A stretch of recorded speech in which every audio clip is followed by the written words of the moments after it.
In your house, you've got 3 or 4 bedrooms. Somehow, everyone ends up sleeping in the same bed. I tell you, this seems to be an all too common experience, and one that reporter Cameron Matheson was happy to share. It's bedtime at the Mathesons. Come on in, we're upstairs. So we put the kids down. Vanessa and I have enjoyed the evening a little bit, alone time, and then we come back up, ready for bed ourselves, and we want to give the kids a kiss goodnight. This is what we find.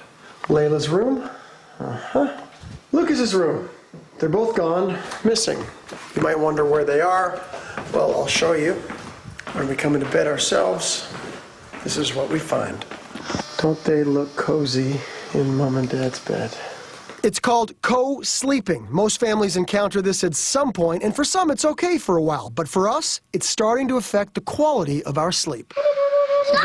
No, feet up. And let's face it, a king-size bed isn't really designed for a family of 4.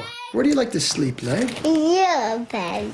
How come you don't like to sleep here? Because I'm scared that no one's going to be with me. How are you going to stay in your own bed tonight? Put gates around my bed. You think we should put gates around your bed? No gates, Lucas, but we have tried everything else. We've even come up with this. This is not a pillowcase. This is one of my t-shirts that I've worn a little bit, so it smells like me. This is one of the ways that we tried to get him to stay in his bed and sleep there. And it worked for a little while, but not anymore. We just don't know what to do anymore. We want them to have a good night's sleep too, so we hope to change this so we can all get a good night's sleep. Oh, does that sound familiar? Do not despair. We have advice. Baby Whisperer Tizzie Hall is at the Baby Expo in Melbourne. Good morning, Tizzie.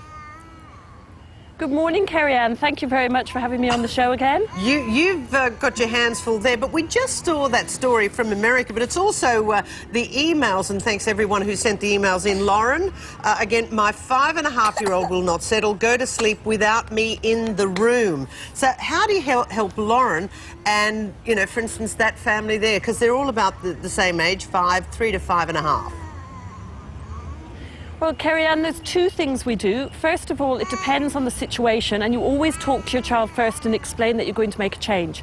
I'll give you 2 examples. One is, if your 4-year-old happily goes to sleep in their bed every night, but then comes and visits you in the middle of the night, what I suggest you do is, instead of walking them back to their own bed, which is actually a reward, and they see it as a reward, instead of doing that, talk to them and change it, so that if they come into you in the middle of the night, Mummy or Daddy need to say to them, Mummy is sleeping, or Daddy is sleeping. Then you walk them to your bedroom door, put them out of your bedroom and shut the door. They then have to find their own way back to their room and find their own way to bed. Now, we do this with older children at 4 years old because it teaches them they're not going to get a reward for coming to your room in the middle of the night. A lot of people get stuck going back to their room and settling them, and this is a reward to the child. So for this age group, we get rid of the reward in the way I said. The other thing would be... I can tell there'd be a few parents there who put the kid out, the 4-year-old outside the door, shut it and be on the other side going, oh, are they safe? And yes, and the 4-year-old might have a temper tantrum outside the bedroom door, and the parent might say, oh, are they safe? You need to make sure the house is safe, of course, before you do this. And you need to listen and you need to keep an eye on them, but don't reward them by taking them back to their own bed. Okay. That's our first tip. Kelly also emailed us and said, I've got a 3-year-old who will not stay in bed. We first put her in, she gets up numerous times. She actually makes a doona for herself next to us on the floor. So she comes back, puts the doona next to on the floor for herself. That's Kelly. Again, you'd use the same approach because they come into your room, you need to tell them it's your space, you're sleeping, and they need to go back to their own bed. You put them out of your room and allow them to go back to their own bed.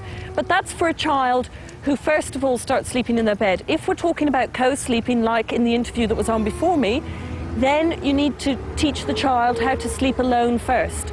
I think it's unfair to teach a child suddenly that they have to leave the parent's bed.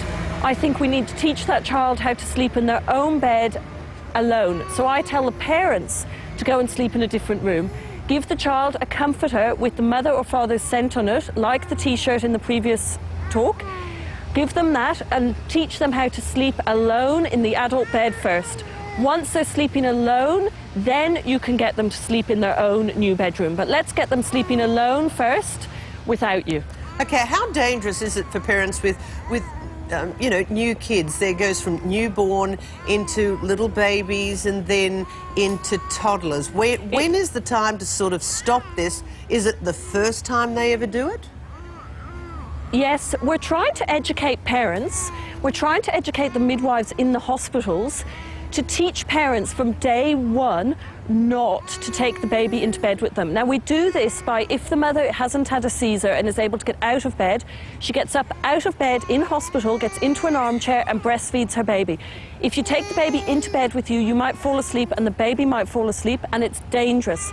The baby could suffocate on a pillow, or mum could fall asleep. I, as you can see, have quite big boobs, you know, and I can't breastfeed in bed because I could suffocate my little one who's next to me. Because my boob could fall on top of his face while we're asleep. It's dangerous.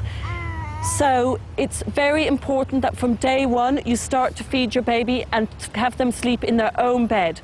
They can sleep in a bed next to your bed so that they're in an arm's reach, but it's better that they sleep in their own bed. It is not safe to have them sleeping in the adult bed. And, if you did have them sleeping in the adult bed, you would have to make the adult bed safe, and that would be getting rid of all of your luxuries. Well, I guess the answer here is, you know, don't let it start. Great advice there. We've got those tips up there. We'll leave them for a minute. But I guess don't let it start, and follow Tizzie's advice if you have an issue at the moment. I know tired mum Jo is looking for help, and I think you've got the answer there, Jo. I hope we've helped you. Hey, good morning, Tizzie. All the very best. What's on your agenda this morning? You look busy. Oh, looking after my little ones and talking to people at the show. Oh, very good. Well, listen, have a great day. Thank you. Good morning, Tizzie Hall. Okay, also all that info, just go to the website, 9MSN /Kerri Ann. Okay.